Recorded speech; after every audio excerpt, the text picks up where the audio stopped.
بسم اللہ الرحمن الرحیم۔ آج کا جو ہمارا ٹاپک ہے وہ اسلامک لا آف انہیریٹنس پہ ہے، تو ہم اس میں یہ جانیں گے کہ اس کی کیا کیا اہمیت ہے اور کیا سورسز ہیں، کیا پرنسپل ہے، قرآن اور احادیث کی روشنی میں اس پہ بات کریں گے، اور پاکستان میں کیا لیجسلیشن ہوئی ہے اس حوالے سے۔ عام طور پر انہیریٹنس لا جو ہے وہ ڈسٹریبیوشن آف دا ویلتھ کے متعلق ہے، یعنی جو بھی شخص اگر مر جاتا ہے تو اس کی جائیداد کس طرح سے تقسیم کی جاتی ہے اس کے متعلق ہے۔ اس کے لیے قرآن میں جو ورڈ یوز کیا گیا ہے وہ المیراث کا ورڈ ہے، اور اس کو ہم الفرائض کہتے ہیں، یعنی نالج آف دا انہیریٹنس کہتے ہیں۔ اور اس کا جو بنیادی مقصد وہ یہ ہے کہ مسلمانوں کے بیچ میں ہم آہنگی قائم رکھنا۔ یہ قرآن، احادیث اور سنت سے ہمیں ثابت ہوتا ہے،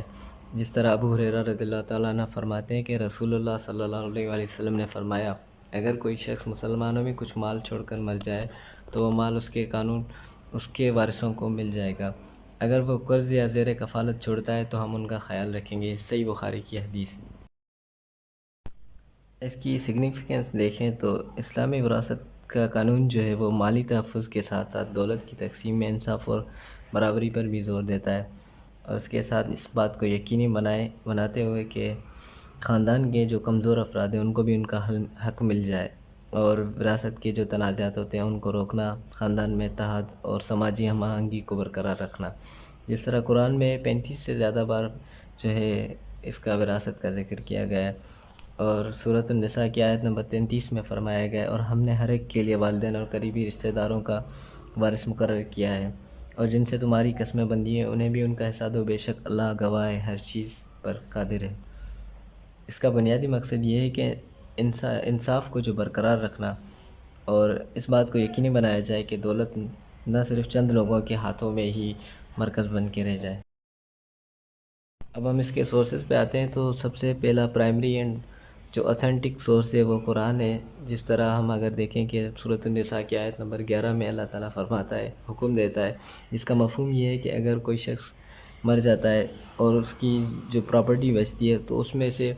اس کے بیٹے اگر ہیں تو صرف مرد ہیں ورثہ، تو ان کو 2 عورتوں کے برابر حصہ ملے گا۔ اگر صرف ایک بیٹی ہے تو اس کو اس کی جائیداد کا آدھا حصہ ملے گا، اور اگر مرنے والے کے والدین ہیں اور اس کی اولاد بھی ہے تو اس کے والدین کو 1/6 حصہ ملے گا، اور اس کے اگر صرف بیٹیاں ہیں 2 یا 2 سے زیادہ ہیں تو ان کو 2/3 حصہ ملے گا پراپرٹی میں۔ اور اگر مرنے والے کے اور کوئی ورثہ نہیں ہے، صرف اس کے بہن یا بھائی ہیں، تو ان کے پاس بھی اس کا حصہ جائے گا، اور اس کی جو ماں ہے صرف زندہ ہے تو اس کو 1/3 ملے گا،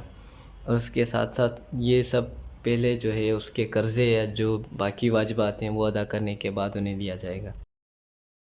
اسی طرح سورۃ النساء کی آیت نمبر 12 میں فرمایا گیا ہے کہ اگر بیوی مر جاتی ہے اور اس کی اولاد نہیں ہے تو اس کے شوہر کو اس کی جائیداد میں سے آدھا حصہ ملے گا، لیکن اگر اس کی اولاد ہے تو اس کو 1/4 ملے گا۔ اور اسی طرح اگر شوہر مر جاتا ہے تو اس کی بیوی کی جائیداد میں اگر اس کے بچے ہیں تو اس کا 8واں حصہ ہوگا، لیکن اگر اس کے بچے نہیں ہیں تو اس کا چوتھا حصہ ہوگا، 1/4 ہوگا۔ اور اسی طرح اگر کوئی شخص مر جاتا ہے جس کے کوئی بھی ورثہ نہیں ہے سوائے اس کے بہن اور بھائیوں کے، یعنی صرف ایک بہن ہے اور ایک بھائی ہے، تو ان دونوں کو 1/6 ملے گا، لیکن اگر وہ ایک یا ایک سے زیادہ ہیں تو انہیں 1/3 ملے گا، یعنی 1/3 حصہ ملے گا باقی جو واجبات ادا کرنے کے بعد۔ اس کے بعد جو سیکنڈری سورسز میں ہم دیکھتے ہیں کہ سنت جو ہے نبی کریم صلی اللہ علیہ وسلم کی، وہ سب سے پہلے سیکنڈری سورسز میں آتا ہے۔ تو اس میں ایک روایت ہے، حدیث صحیح بخاری کی ہے، جس میں حضور صلی اللہ علیہ وآلہ وسلم نے فرمایا کہ وراثت کے حصے ان کو دو جو ان کے حقدار ہیں، اور جو بچ جائے وہ قریبی مرد رشتہ دار کو دے دیا جائے۔ جو پری ریکویزٹ کنڈیشنز ہیں جو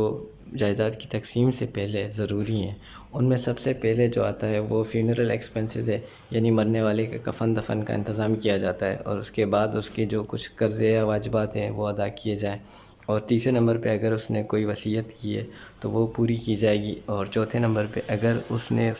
اس کی بیوی کا حق مہر ادا نہیں کیا ہے مرنے سے پہلے تو وہ دیا جائے گا۔ اس کے بعد جو ہے آخری نمبر پہ ان سب کے بعد اس کی جائیداد جو ہے اس کی تقسیم شروع ہوگی۔ اب ہم پرنسپلز پہ آتے ہیں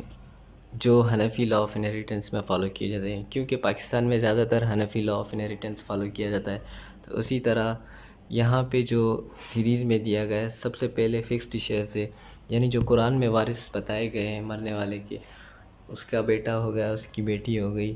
اس کا بھائی ہو گیا، ماں باپ ہو گئے، تو یہ جو کچھ ہوتے ہیں نا فکسڈ شیئرز میں آتے ہیں، ان کا جو ایک مقرر حصہ ہے اس کے مطابق ان کی ڈسٹریبیوشن پراپرٹی کی جاتی ہے۔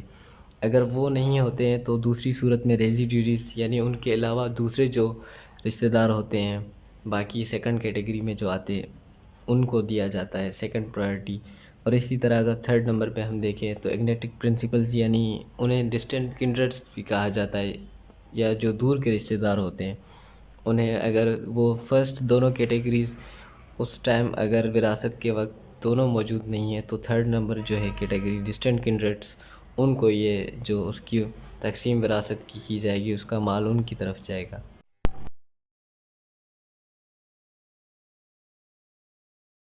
اب ہم دیکھتے ہیں کہ کن صورتوں میں ایک شخص وراثت سے محروم ہو جاتا ہے، اس کے کیا کیا گراؤنڈس ہیں۔ اس میں نمبر 1 پہ جو آتا ہے وہ یہ ہے کہ